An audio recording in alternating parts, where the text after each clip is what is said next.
What would you do if one snowy morning you stepped into your backyard shed and found a woman sleeping on the floor, clutching a journal where she had written your son's name over and over? This isn't just a story about a struggling, single dad. It's a story about healing, about love showing up in the most unexpected places, and about how sometimes the family we choose finds us when we least expect it. If you love emotional, heartwarming stories that restore your faith in people, make sure to subscribe to the channel and turn on notifications so you won't miss any of the beautiful chapters coming your way. Now, let's begin our story. A struggling single dad found a woman sleeping in his shed. She'd written his son's name in a journal. The first snowfall of December had come early that year, thick and uninvited, like a guest who overstayed. And their welcome, it clung to the windowsills of Eli Turner's small cedar frame house like regret. The wind howled through the trees behind the property, rattling the old shed doors and creaking the eaves with a mournful persistence that reminded Eli of the winters he'd spent alone, too many now to count. It was just after 6 in the morning, when he stepped out into the pale blue stillness of dawn. The sky was beginning to lighten, but the air held the sting of ice and the silence of everything being buried under white. He pulled his flannel jacket tighter around his frame, the coffee still warm in his thermos, and made his way down the narrow path he'd shoveled the night before. His boots crunched through the snow toward the shed, where he kept the firewood stacked high and dry. The plan was simple: grab an armload of kindling before Milo woke up and get the stove going. His son liked waking up to warmth, and Eli, who had grown up in a house where that wasn't always the case, made sure of it. But when he pulled open the shed door, something stopped him cold. There, curled in a sleeping bag on the far side of the shed, next to the pile of wood and a half-empty thermos of her own, was a woman. She stirred at the sound, blinking slowly like someone coming up from deep water. Her hair was matted, face pale, and her coat, far too thin for this kind of cold, was zipped all the way up to her chin. A worn backpack was tucked beneath her head like a pillow, and beside her, just barely visible in the half-light, lay a battered leather-bound notebook. Eli stared for a moment, uncertain if he was still dreaming. Then, with the reflexes of a man who'd spent the last decade putting someone else first, he found his voice. "You all right?" he asked, keeping his tone low, but firm. The woman didn't answer at first. She sat up slowly, blinking at him with eyes the color of thawing river ice. Fear flickered there, but not defiance, just exhaustion. She didn't reach for a weapon, didn't scramble away, just looked at him like she was trying to decide if he was real. "I didn't touch anything," she said hoarsely. "I just needed to get out of the wind." Eli exhaled, rubbed a hand over the back of his neck. He should call someone. This wasn't safe, not for her, not for Milo. But the woman looked more fragile than dangerous. She looked lost. "You can't stay in here," he said after a pause. "It's not heated. You'll freeze." "I've been colder," she murmured, almost like she was speaking to herself. "Still," he said, shifting his stance. "Come inside, just for a minute, warm up, I'll make coffee." The woman blinked again. "Why would you help me?" Eli thought of Milo, asleep under 3 blankets, and the memory of his late wife's voice in his ear. "Be kind, Eli, even when it's hard, because it's too damn cold not to," he said. Inside, the house smelled of old wood, coffee, and cinnamon, left over from the rolls Milo had begged him to buy last week. The woman stood uncertainly near the doorway, clutching her backpack like a life raft. Eli didn't ask questions. He handed her a steaming mug, pointed her toward the rocking chair by the stove, and set about stoking the fire. Milo came padding down the stairs a few minutes later, rubbing his eyes. He paused when he saw the stranger, but didn't say anything. He was a quiet kid, intuitive in a way that had always impressed his teachers. "Hi," the woman said gently. "I'm Grace." Milo nodded, still blinking sleep from his eyes. "I'm Milo." Eli watched them from the kitchen. There was something in the way she looked at his son, like she recognized him, not just in the way strangers sometimes smile at kids, but in a way that made the hairs on the back of his neck rise. He turned back toward the stove, trying to shake it off. Grace didn't say much. Over breakfast, she picked at her toast and accepted a second cup of coffee without asking. She told Eli she'd been passing through, that she'd run out of money, and that she had no one left to call. "I'll be on my way," she said quietly. Just needed a night out of the cold. But Eli, who had once sat in a hospital hallway, with a 6-month-old baby and no clue how to go on, recognized the desperation behind her calm. "You can stay a few nights," he offered gruffly, eyes fixed on the coffee mug in his hand. "Just until you get your bearings. There's a spare room upstairs." She looked at him for a long moment like she was searching for the catch. Then she nodded. "Thank you," she said, her voice just above a whisper. Later that evening, after Grace had gone upstairs to rest, Eli passed by the mudroom where she'd left her bag. The notebook was half open on top of it. He shouldn't have looked, but he did, and written across the top of the page, over and over in soft looping script, was the name Milo Turner. The upstairs bedroom hadn't been used in years. It still smelled faintly of cedar and old books, and the wallpaper peeled just slightly near the window.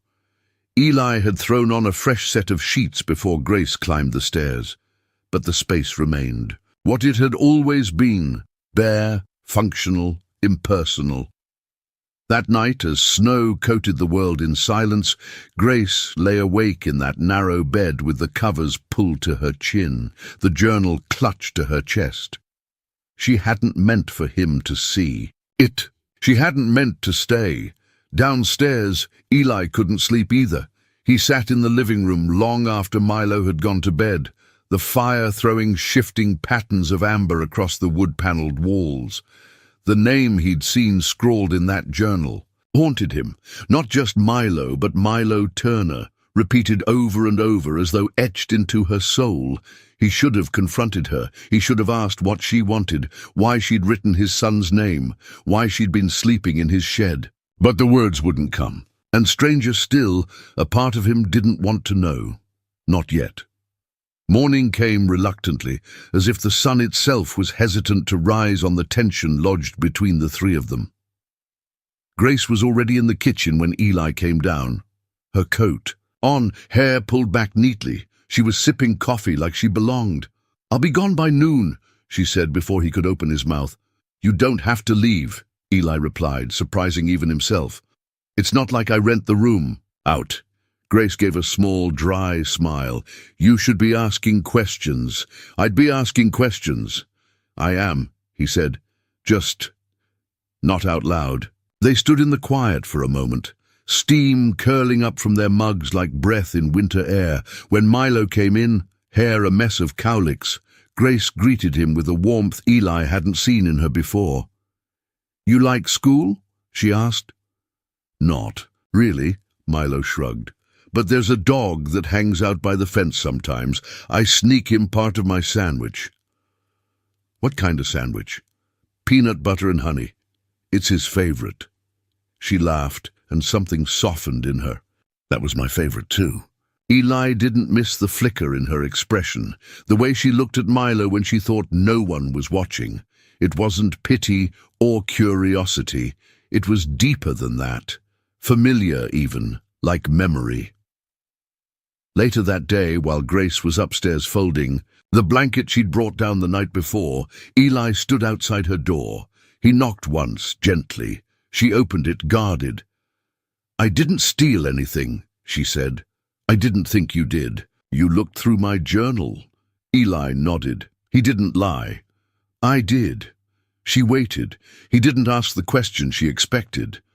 Instead, he said, "Who are you, Grace?" And for the first time since she'd arrived, She didn't look away. "I'm no one important," she said quietly. "Just someone who made a mistake a long time ago, and someone who's been trying to make peace with it ever since." "That peace got anything to do with my son's name being in your journal?" Her hand tightened on the edge of the door.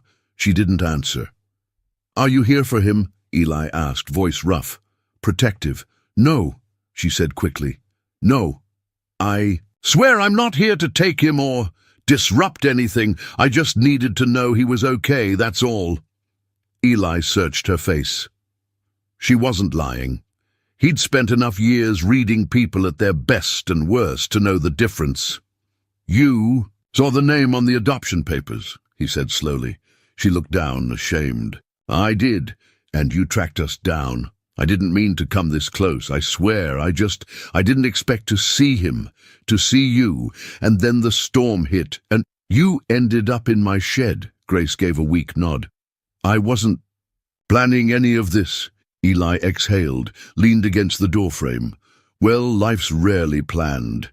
For dinner that night, they shared leftover beef stew and biscuits. Milo talked about school, about how his teacher let them bring in ornaments to decorate the class tree. Grace listened with her chin propped on one hand, smiling like someone watching an old home movie. Afterward, when Eli walked her to the stairs, he paused. "I've got rules," he said. She raised an eyebrow. "I figured. No smoking. No strange guests. And no sleeping in the shed again." She laughed softly. "Deal." He started to walk away, then stopped. "You sure you're not here for him?" Grace's voice was steady but fragile. "I think I was here for me." That night, Eli sat at the foot of his bed, journal in hand. He hadn't read more than that first page, had forced himself not to. But now his fingers hovered over the leather cover like it might burn him. Instead, he slid it back onto the hall table. If she was going to tell him, she would. And if she wasn't, he'd know soon enough. In the room above, Grace stared at the ceiling, whispering his son's name like a prayer. Not because she was trying to claim him, but because she was trying to let him go. Eli stared at the journal all morning. It sat on the hall table like an unopened letter, small and unobtrusive, but humming with potential. Every time he walked by it, he felt a tug, not just of curiosity, but of dread. He knew what he'd seen on the first page, Milo Turner, over and over again, like a meditation or a wound. By the time the snow had stopped falling and the sky turned from steel gray to an indifferent blue, he finally picked it up. He didn't flip through it. He didn't violate the rest of it, just held it in his hands. The leather cover was soft from years of use, and along the edges the pages were curled. It wasn't a notebook, it was a lifeline, something a person wrote in when they had no one else to talk to. He set it back down. Some things, he figured, needed to be given, not taken. Grace was in the kitchen, sleeves rolled up, washing dishes as if she'd always belonged there. She'd found her way around the house quickly, though she moved carefully, like someone tiptoeing through someone else's memory.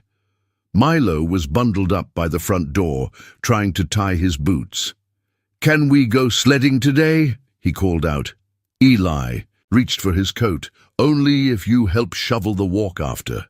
"Deal," the boy grinned, popping up. Grace turned from the sink. "You need a second adult with you." Eli hesitated. Grace read his pause with precision. "I'm not asking for me. I just think he shouldn't be the only one having fun." Eli studied her for a moment before nodding. "All right, but you'll need better boots." The field behind. Their house was nothing more than a wide, sloping hill, dotted with scrub trees and the occasional snow-drifted fence post. In the summer, it was golden with wildflowers and overgrown grass. In winter, it was a sheet of white, the kind that begged for laughter. Milo launched himself down the hill on his worn-out red sled, yelling with joy all the way to the bottom. Grace watched from the top, a pink flush on her cheeks, her borrowed coat 2 sizes too big but zipped all the way. "You were good to take him in," she said softly.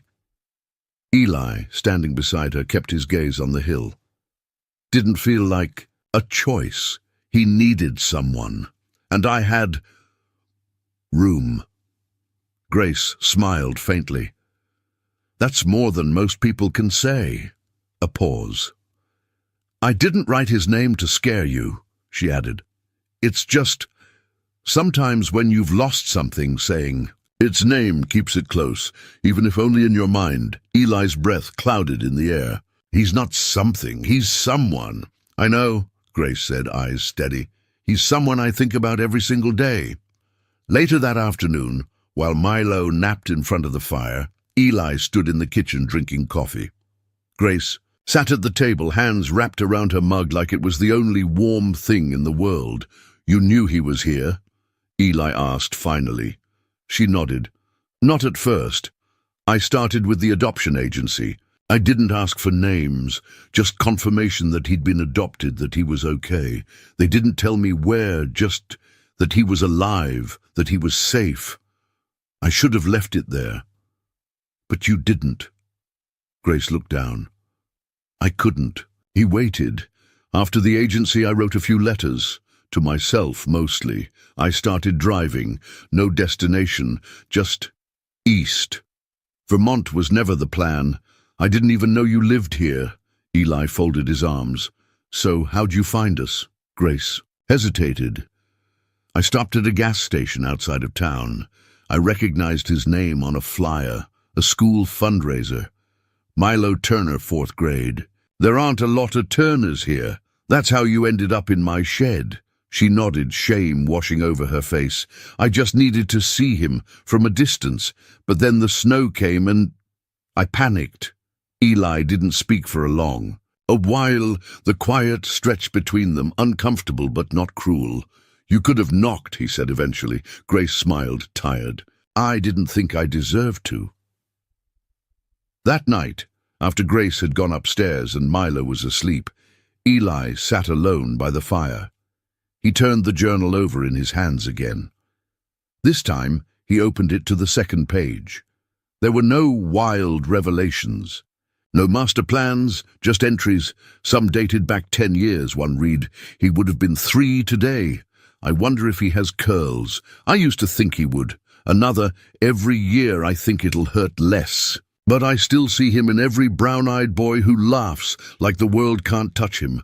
And another, if you ever find this, I hope you know I wasn't strong. But I loved you. I loved you so much I gave you up because I thought someone else could. Give you more than I ever could. Eli closed the book gently. He hadn't cried in years. Not since the funeral. Not even when he'd held Milo for the first time in that sterile government office, his hands shaking as the social worker handed him the bundle of blankets with big eyes inside. But tonight, a single tear traced down his weathered cheek and disappeared into his beard, not because he felt threatened, not because he felt angry, but because he understood. Eli lay in bed that night with the journal on the nightstand, spine closed tight, like it knew it held more than he was ready to face. He hadn't opened it past the first few pages, but those alone had unsettled him.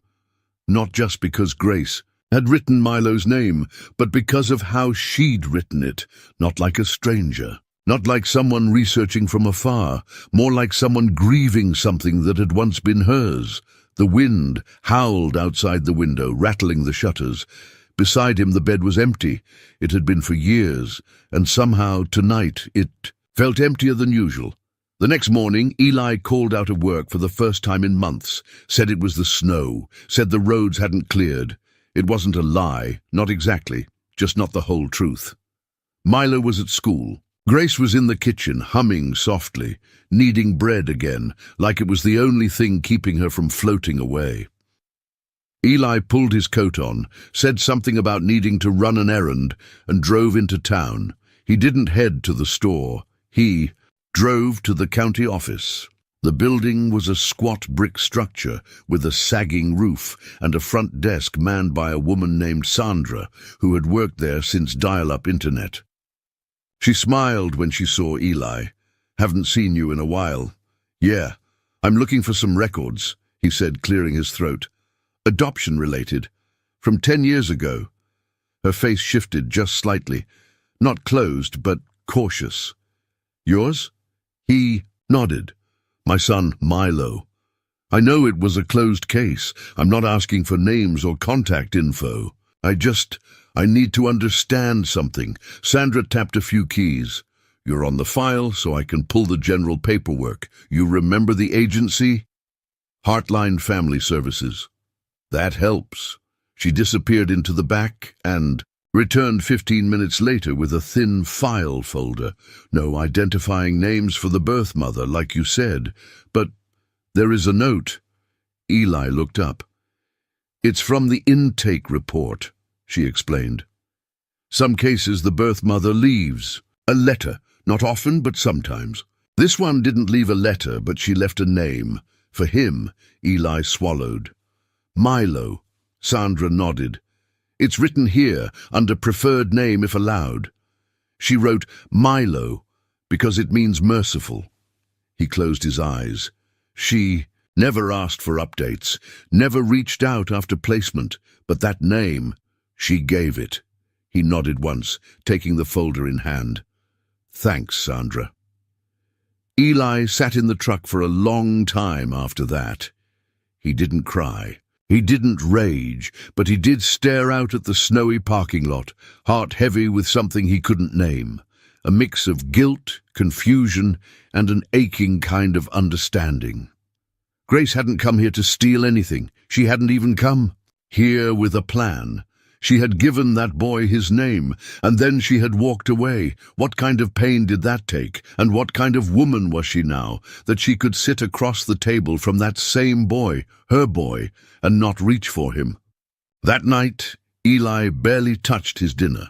Milo chattered on about school, about how his teacher had let them play with shaving cream to practice cursive, and how he accidentally made a heart instead of the letter M, and how everyone teased him for having a crush. Grace laughed, not teasing, just warm, encouraging. Eli watched her with new eyes, not suspicious, not uncertain, just searching. After Milo went to bed, Eli stayed in the kitchen, stacking dishes, wiping down already clean counters. Grace joined him, leaning against the doorframe. You're quiet. I had a long day. You went into town? He nodded. She didn't press, Grace, he said after a moment. Why did you name him Milo? She stiffened slightly. I'm not sure I know how to answer that. Try. She looked at the floor, then up at him. I was 19, scared, alone. But when I felt him kick for the first time, something shifted. I wanted him to be strong. But more than that, I wanted him to be kind, to be bigger than what the world might throw at him. Eli exhaled slowly. You chose right. Grace blinked back, sudden tears. I'm not here to take him. I never was. I know, he said. I read the file today. I saw your name for him. It wasn't just a name, it was a gift. She covered her mouth with her hand, breath catching. I've been holding on to that name for 10 years, she whispered. Just the name, nothing else. He stepped closer. You gave him life. I've been lucky enough to raise him. But none of this, none of it, works unless we trust each other. She nodded, eyes full but unflinching. I want to trust you, he said. I do, but I need to know, are you staying or are you just passing through? Grace looked at him like he'd asked the one question she'd been too afraid to answer. I don't know, she said. I want to stay, more than anything, but I don't know if I deserve it. Eli reached out, his hand brushing hers. Then let's figure that out together. In the hallway that night, Eli paused outside Milo's door. He peeked in. The boy was sleeping soundly, his little chest rising and falling, the corner of his blanket curled in his hand. A child who had been loved from the beginning, even when he didn't know it, even when the love had been hidden in silence. And now maybe it didn't have to be any more. The sky turned to pewter by mid-afternoon, casting a muted grey light across the house. Snow had stopped falling, but the world outside remained frozen. a still life in white and silence. Inside, the air smelled faintly of apples and cinnamon. Grace had baked a pie, not because she was asked, but because it gave her hands something to do. She moved about the kitchen with practiced grace, her sleeves rolled up, apron dusted in flour, hair tied back loosely. She looked for a moment like any other woman making something warm on a cold day. Eli watched her from the hallway, arms crossed, leaning against the wall like he was afraid to step farther into whatever this was becoming. "Where'd you learn to bake?" he asked. She glanced over her shoulder, then smiled softly. "Foster home in Wisconsin, Miss June. She baked when she was mad. I think she was mad most days." Eli chuckled under his breath. "Well, the kitchen smells better than mine ever has. That's because you eat like a man trying to survive the apocalypse." He raised an eyebrow. "You've been here 4 days. You're already judging my lifestyle?" She grinned. "With affection." The pie went in the oven. Silence followed, not uncomfortable, but quiet, in the way that often precedes something. Long overdue. Grace took a seat at the table, folding her hands. "I think it's time I told you the truth. All of it." Eli didn't move. "All right." She exhaled slowly, like she'd been holding her breath for a decade. "I was 19. When I got pregnant," she began, eyes fixed on her hands. "I was a sophomore in college, studying psychology, ironically. The father, he was gone before I could say the word. My parents were strict, devout, image-obsessed. When I told them, they gave me 2 options, abortion or adoption." Eli listened in silence. His face gave nothing away. "I couldn't go through with the first. I wanted to keep him. Milo. I'd already chosen the name. It meant merciful. I liked that. But my parents said they'd cut me off. No school, no support, no home. I was scared. I was tired. And I was alone." She swallowed hard. "So, I signed the papers. I held him once. Just once. He was so small. He looked at me and I thought, God, I've made a mistake. But it was too late." Eli's jaw tightened, but he didn't interrupt. "I asked them to make it a closed adoption. I told myself it would be easier that way. Cleaner. But it wasn't. It never is. Every year on his birthday, I wrote him a letter in that journal. Not because I thought he'd read it, but because I needed someone to know that I remembered, that I never stopped." A tear slipped down her cheek. She wiped it away quickly. "I wasn't strong. I gave him up thinking someone else would do, better than I ever could, and I hated myself for it every day." Eli stepped into the kitchen finally, pulled out a chair, and sat across from her. "He doesn't know?" he asked. "No. I never intended to tell him. I didn't even know I'd end up here, Eli. That was never the plan." He nodded slowly. "But now you're here. I don't want to confuse him or hurt him. That's the last thing I want." Eli looked down at his hands, weathered and scarred from years of hard work. "You know, when I first got him, I had no idea what I was doing. My wife had just passed. Cancer. Fast and brutal. The adoption was something we'd started together. She didn't live to see it through." Grace's eyes softened. "They handed him to me and I stood there like an idiot thinking, how the hell do I do this alone?" Eli laughed faintly, shaking his head. "But then he grabbed my finger, just like that, held on, and I thought, maybe I don't have to know everything. Maybe I just have to show up." Grace smiled through tears. "You did more than that." "I tried," he said quietly.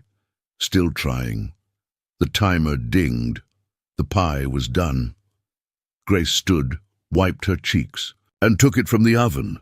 The crust was golden, the smell buttery and nostalgic. "Miss June would have been proud," Eli said. Grace turned, a tired smile blooming. She had a rule: if you're going to cry, at least do it near a pie. Eli chuckled, then turned serious again. "So, what happens now?" Grace hesitated. "You tell me. I'll follow your lead. I'm not here to take anything. I just needed to look at him once. Know he was real. No, he was okay. He's okay, Eli said. More than okay. She nodded, looking down. Good. He stood slowly, walked to the cabinet, and pulled down 3 plates. You staying for dessert? He asked. She looked up, eyes wide, uncertain. I mean, he added, seems a shame to waste a good pie. That night, after Milo had gone to bed, Grace stood on the porch, wrapped in a blanket, staring at the moon. Eli joined her, hands tucked into his jacket pockets. You cold? He asked. Not really, she said. Not tonight. They stood there for a long time, neither speaking, just breathing. And in the stillness between them, something shifted. Not fully, not yet. But enough. Enough to matter. The sun returned the next morning as if it had remembered its duties. After days of grey and snow, a pale gold light poured in through the kitchen window, catching on the steam from Grace's coffee and turning it to mist. Milo sat at the table, in his favourite flannel pyjamas, kicking his socked feet rhythmically against the chair legs while scribbling on a sheet of construction paper. What are you working on, buddy? Eli asked, pouring a second cup of coffee. A card, Milo said without looking up. For who? Milo shrugged. I don't know, maybe someone who needs it. Grace, standing at the sink, froze just slightly. Her hands didn't move, but she didn't turn around. Eli watched his son quietly. Milo wasn't an overly sentimental kid. He was smart, thoughtful, often private in his way of processing things. But every now and then he'd say something that reminded Eli just how intuitive he was. How much he felt, even if he didn't say it out loud. Grace turned slowly, drying her hands on a towel. Can I see? Milo hesitated, then nodded, holding it up shyly. It was a drawing of 3 stick figures standing under a tree, one taller. Man, a boy in the middle, and a woman with a long swish of yellow hair. The sun smiled down on them, oversized and crooked, and the words written in uneven letters across the top read, Thank you for being kind. Grace blinked. Milo added softly, You kinda remind me of someone. I don't know who. Eli cleared his throat. Time to get dressed. Bus'll be here soon. Milo nodded and darted off up the stairs, leaving the card behind on the table like an unwrapped truth. Grace stood staring at it. He doesn't know, she said quietly, but he feels it. Eli picked up the card and smiled without showing teeth. Yeah, he always was better at reading people than I am. After Milo left for school, Eli went to the shed to fix a broken hinge on the door. Grace followed, tucking her hands into her jacket pockets and squinting in the sun. You fixed it after I left? She asked, glancing toward the spot where she'd curled up that first night. I fixed it because I couldn't stand the idea of someone else coming in and being cold, Eli replied without looking up. Not again. Grace said nothing. She ran her fingers along the grain of the wood, almost tenderly. I want to tell him one day, she said. Not now, not while it's still raw, but someday, when he's older. Eli stood, brushing sawdust off his jeans. Then that's your decision, but it'll be your story to tell, not mine. I wouldn't take him away from you, she added quickly. I know. The breeze picked up. Wind whispered through the trees like the ghosts of winter's past. Grace shivered. You believe in intuition? She asked suddenly. Eli cocked an eyebrow. I believe in fixing what's broken. I believe in loyalty. Intuition. Never gave it much thought. Grace smiled. I used to think I was imagining things. Those moments. Flashes, I guess. I'd pass a playground and my chest would ache. I'd hear a child laugh in the grocery store and freeze. Every year on his birthday, I'd have a dream. Same one. A little boy I couldn't catch up to, running ahead through a field, always just out of reach. Eli stared at her for a long moment, then said, I think that's more than intuition. Maybe, she said. But whatever it is, it brought me here. That afternoon, Grace offered to pick Milo up from school. Eli hesitated, not because he didn't trust her, strangely he did, but because something about it made the situation feel more real, more permanent. He agreed anyway. At the school gates, Milo came bounding out, grinning as he spotted her. "Grace!" he shouted, waving his arms. She crouched to greet him. "Hey, bud, good day?" "Yeah, we had music. I played the tambourine and didn't mess up once." She laughed. "That's impressive." He took her hand without thinking as they walked back to the truck. "Can you stay for Christmas?" he asked. Grace's breath caught. I don't know," she said gently. "That's up to your dad." "I hope you can," Milo said simply. "I like it better when you're here."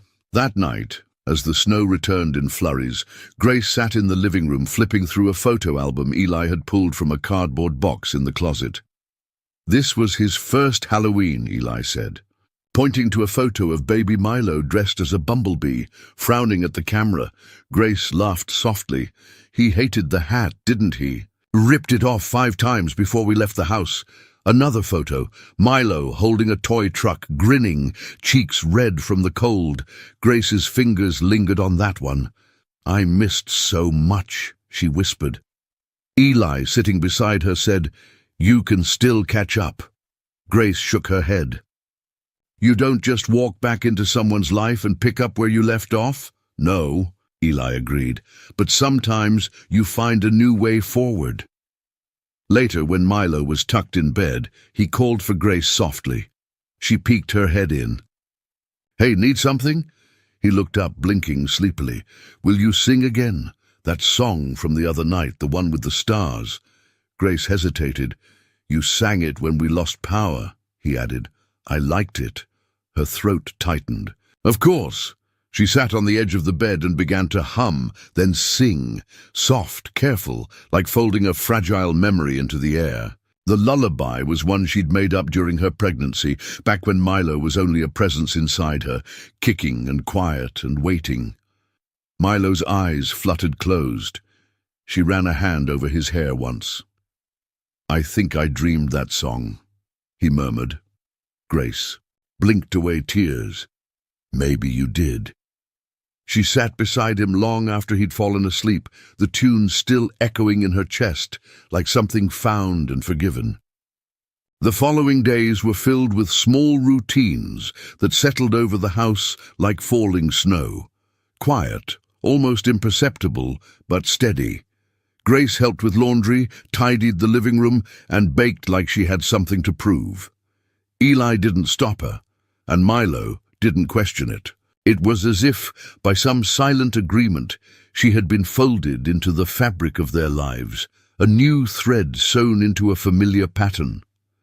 That Saturday, the sky was a dazzling, cloudless blue, the kind that only comes after a hard freeze, when the air is cold enough to sting, but the sun shines anyway, like it's trying to make up for something. Grace came downstairs early, hair still damp from the shower, cheeks flushed from the steam. She wore one of Eli's old flannel shirts over her own sweater. Sleeves rolled up, she looked both relaxed and guarded, a woman who was learning how to breathe in someone else's house. "I was thinking of baking," she said, tucking a strand of hair behind her ear. "Do you like cinnamon bread?" Eli glanced up from the morning paper. "I mean, if it smells as good as it tastes, I'll be the first in line." "Good," she said, already pulling out bowls and ingredients. "It's my mother's recipe. One of the few good things she left behind." Eli didn't ask about the rest. The house filled slowly with the smell of cinnamon, sugar, and something richer, comfort, maybe. Grace worked with quiet concentration, humming to herself as she kneaded the dough, her fingers moving with practiced memory. Milo came in mid-morning, rubbing sleep from his eyes, and immediately perked up. "Are you making French toast bread?" he asked hopefully. "Better," Grace grinned. "Cinnamon swirl. If we're lucky, it won't last the day." Eli watched from the doorway. There was something magnetic about the ease she had in the kitchen. Not performative, not flashy, Just simple competence. It reminded him of how his late wife used to hum while peeling apples, how the sound had once filled the house with something like home. Grace caught him looking and offered a half smile. Want to help? I don't know the first thing about baking. Even better, no bad habits. She handed him a mixing spoon. He took it, mock suspicious. This isn't a trap, is it? Only if you mess up the swirl, she teased. An hour later, the three of them sat around the table, the first loaf already half gone. Milo had sugar on his chin and crumbs on his sweatshirt. Eli had butter on his thumb. Grace, surprisingly, had none of the mess but all the satisfaction. This is dangerously good, Eli said, taking another bite. Grace sipped her coffee. Miss June used to say that a kitchen without cinnamon was a sad one. You've mentioned her before, Eli said gently. She was your foster mom? Grace nodded. My second one. The first family didn't stick. What happened? They wanted someone younger, a baby. I was 6, already had opinions. Eli smiled faintly. I've got one of those upstairs. You're lucky, she said more quietly this time. He's kind. He listens. He gets that from his mom. Grace looked down at her mug. She must have been something. She was, Eli said after a beat. Strong, funny. The kind of woman who saw through you but never judged you. She taught piano, said music was how she prayed. Grace nodded, her expression softening. Sounds like someone I would have liked. I think she would have liked you too. Their eyes met, a long, steady look that held no tension, only the possibility of something neither of them had, spoken aloud.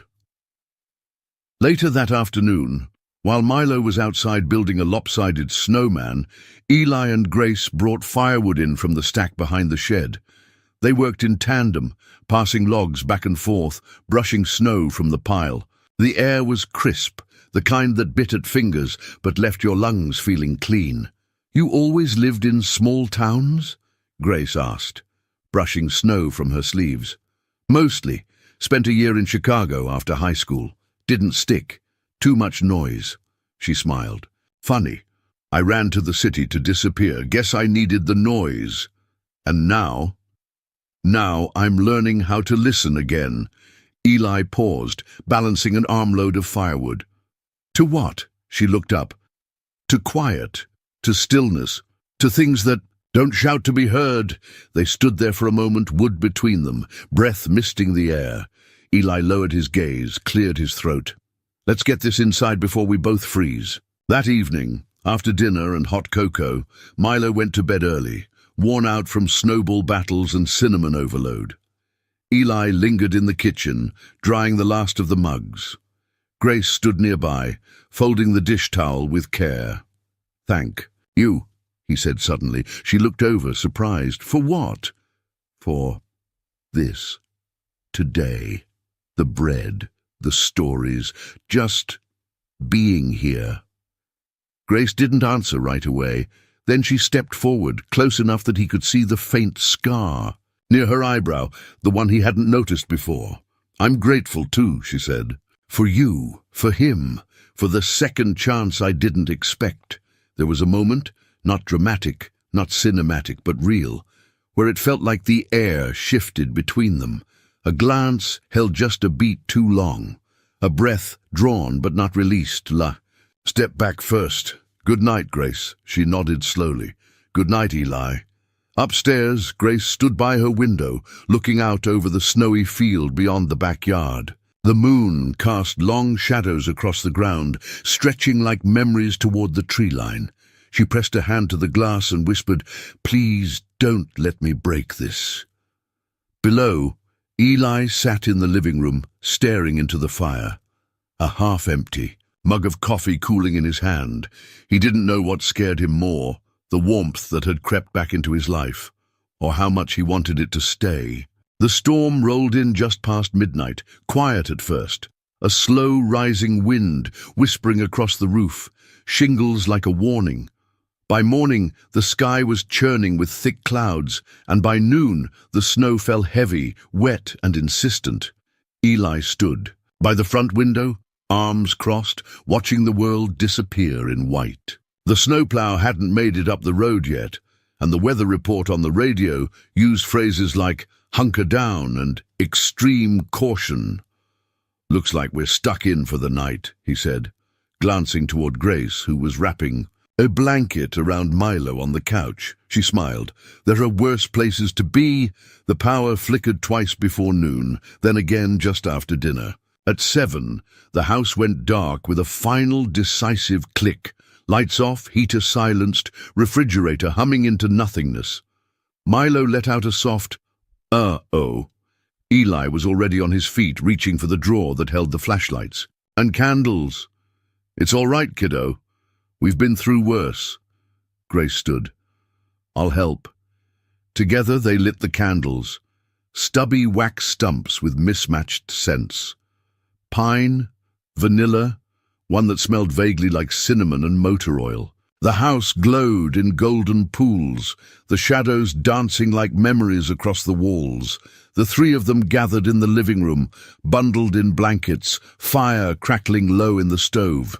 Outside, the wind howled, rattling the window panes and pressing against the house like a creature wanting in.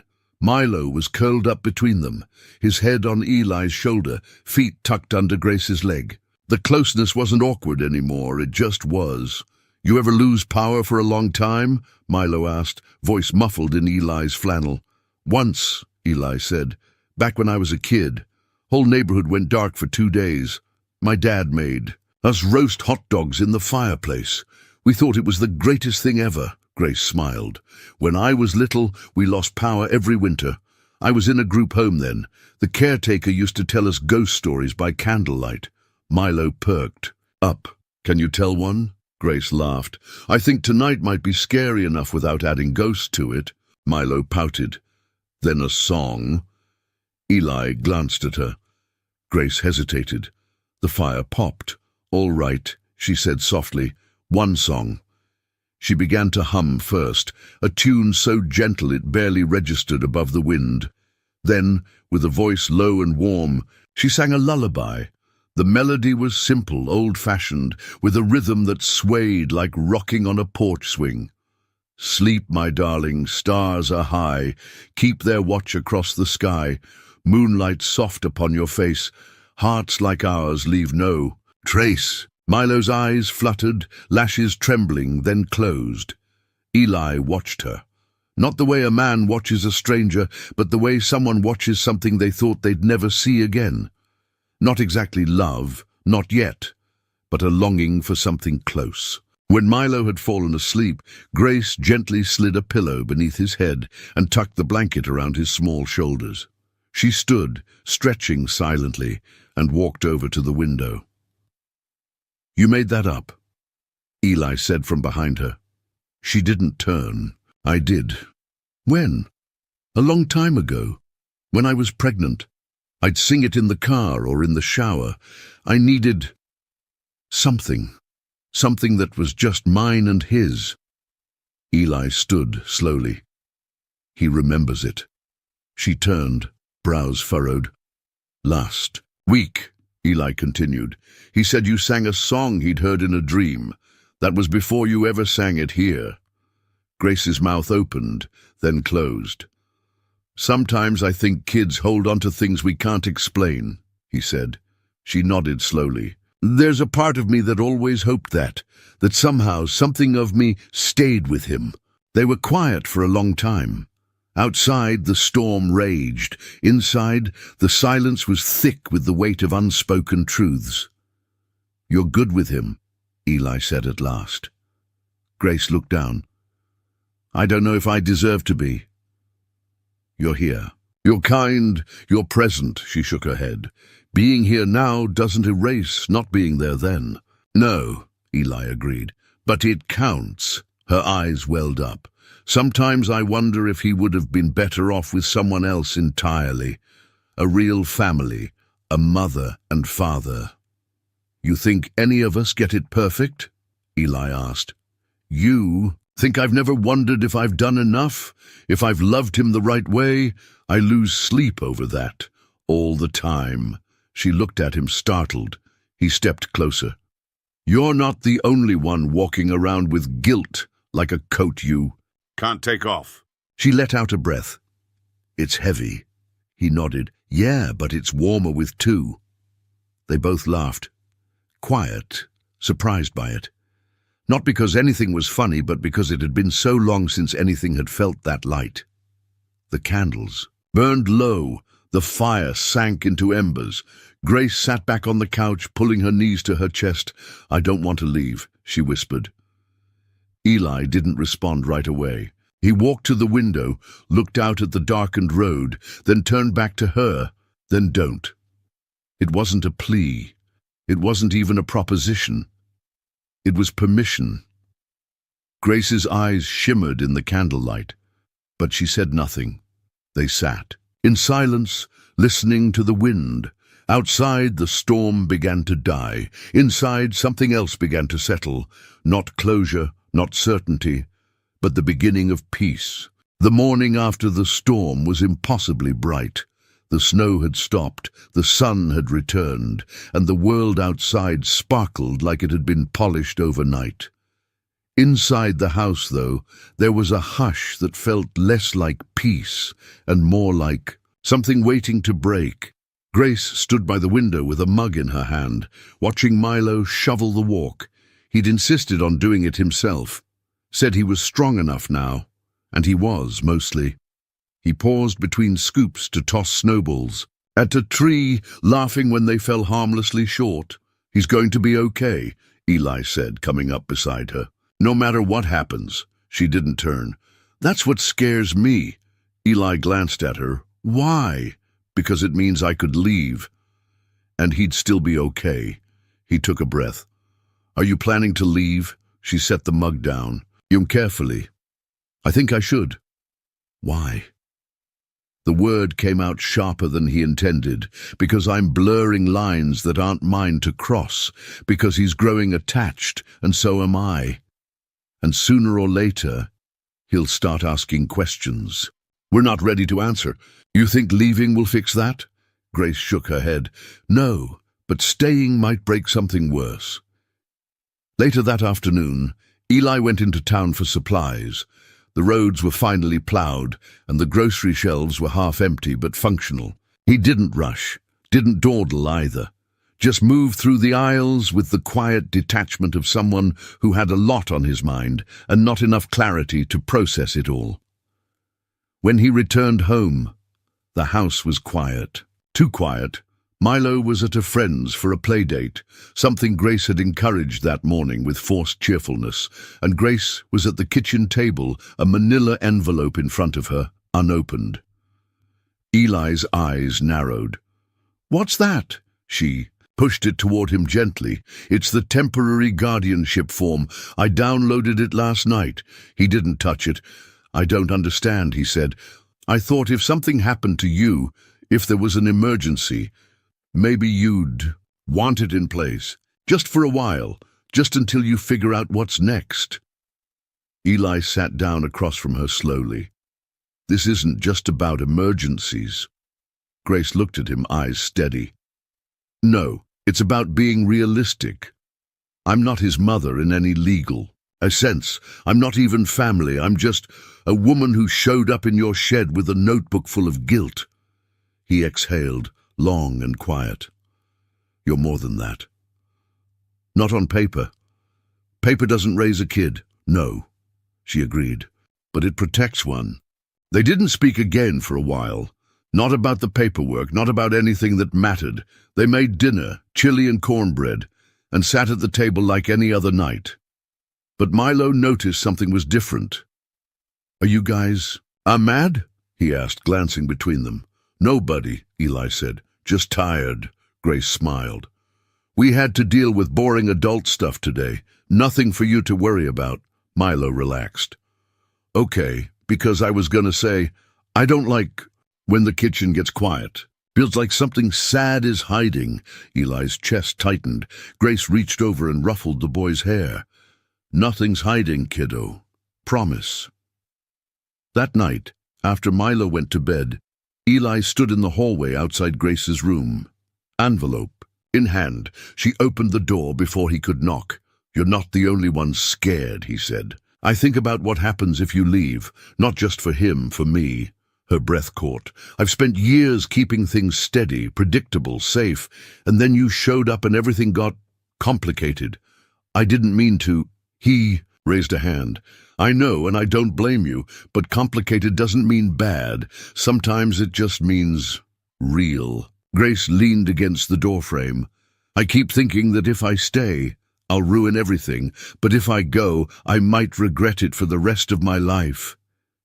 "Sounds familiar," Eli said softly. She smiled, broken and beautiful. "I want to do what's best for him." "So do I."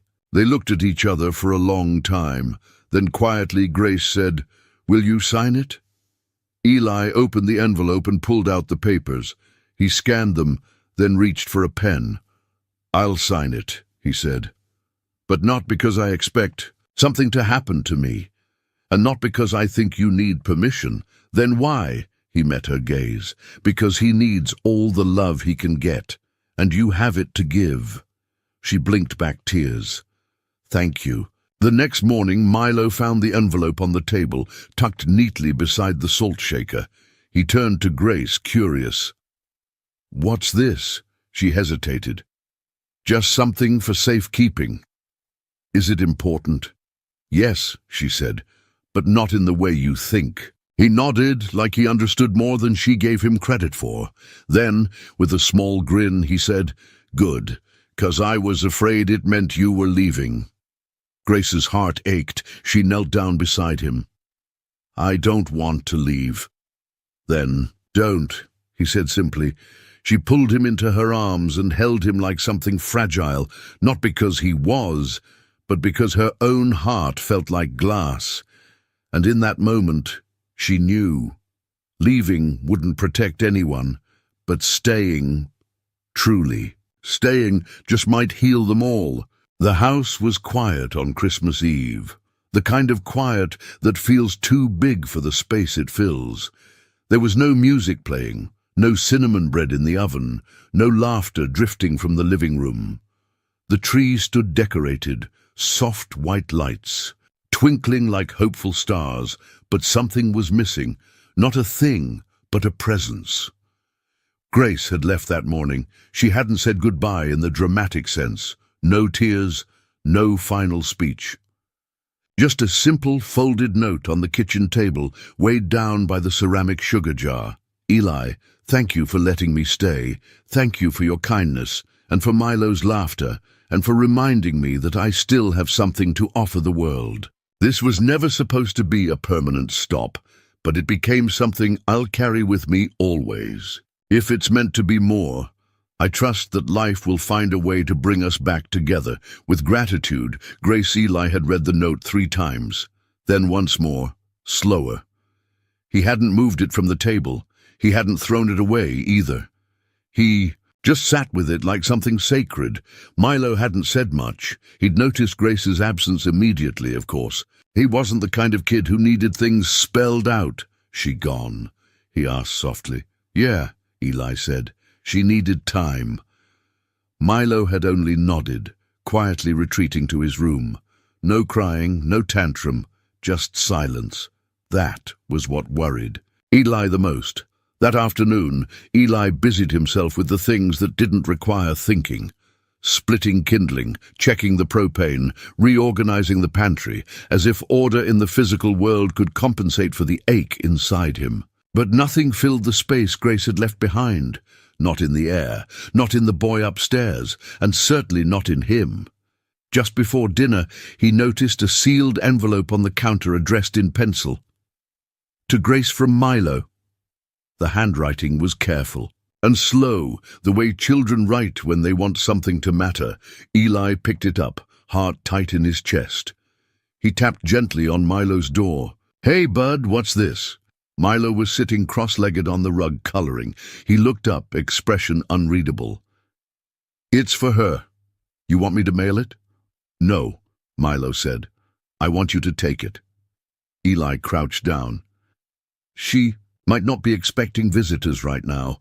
I know, Milo said simply, but maybe she's hoping for one. An hour later, Eli was on the road. Grace hadn't gone far. She'd told him once, almost casually, that if she ever left, she'd head to Maple Hollow, a small inn outside of town she remembered from a Foster trip years ago. Quiet, off the grid. Just enough to disappear without going far. The inn was tucked off a side road, partially hidden behind tall fir trees and a picket fence coated in snow. A single lantern glowed on the porch, and a thin ribbon of smoke curled from the chimney. Eli parked the truck and sat for a moment, the letter in his hand, wondering what the right thing was and if right even existed when it came to matters of the heart. He knocked. Grace answered, sweater sleeves pulled over her hands, hair in a loose braid, eyes tired and swollen. "You look like someone who didn't expect a knock," he said. She smiled faintly. "I didn't."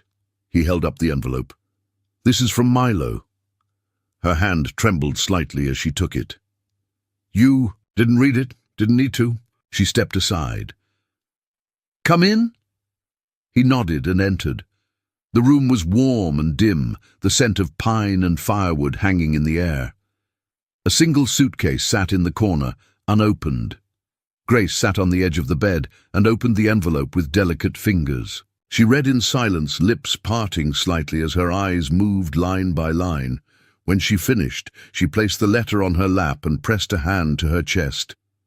"He said," she began, voice cracking. "He said he knows I'm his mother." Eli nodded slowly. "He knew before either of us said it." Grace stared down at the page. "He said he doesn't care about the past, that he just wants me around, that it feels better when I'm there." Eli watched her for a long moment. "He's right," he said. "It is better." Grace looked up, surprised. "Eli, I was angry," he admitted. "Not at you, at what it all stirred up, the fear, the memories, the risk of losing him, or losing myself in something I didn't expect."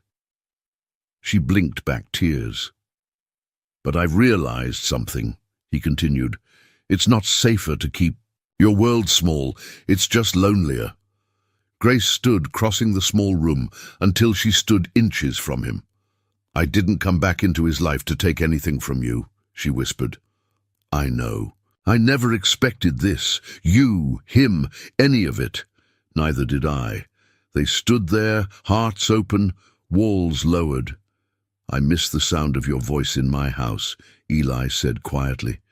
"I miss your bread and your humming, and how you sit too close to the fire like you're chasing warmth you think you don't deserve." Grace laughed softly through a tear. "You notice too much. I've had practice." He reached out and took her hand. "I don't know what this is yet," he said, "but I know I don't want it to end here." Grace nodded, eyes shining. "Neither do I." That night, they drove back in silence, a silence rich with something unspoken but understood. Milo was asleep when they arrived, his letter still open on the kitchen table. Grace picked it up, folded it gently, and tucked it into her coat. Pocket like a treasure, Eli stood behind her, watching. "I'm not going anywhere," she said softly. "Good," he replied, "because we just got started." The new year tiptoed in with a hush. No fireworks, no fanfare, just the soft hush of falling snow, the crackle of firewood, and the slow, steady rhythm of a house rediscovering its heart.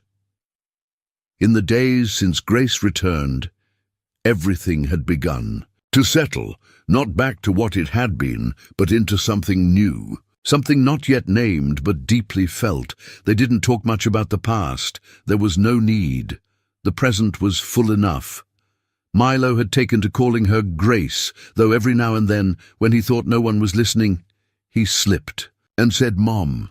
He'd catch himself, cheeks pink, but Grace never corrected him. She'd simply smile and let the word hang in the air like something sacred.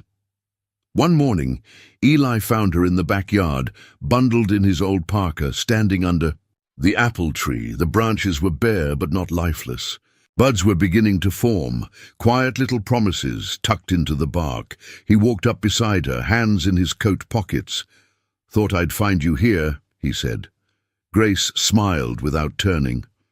"It's silly, but this tree reminds me of myself. I thought it was dead when I first saw it, but it was just waiting. For what? Warmth," she said. "A reason to bloom again."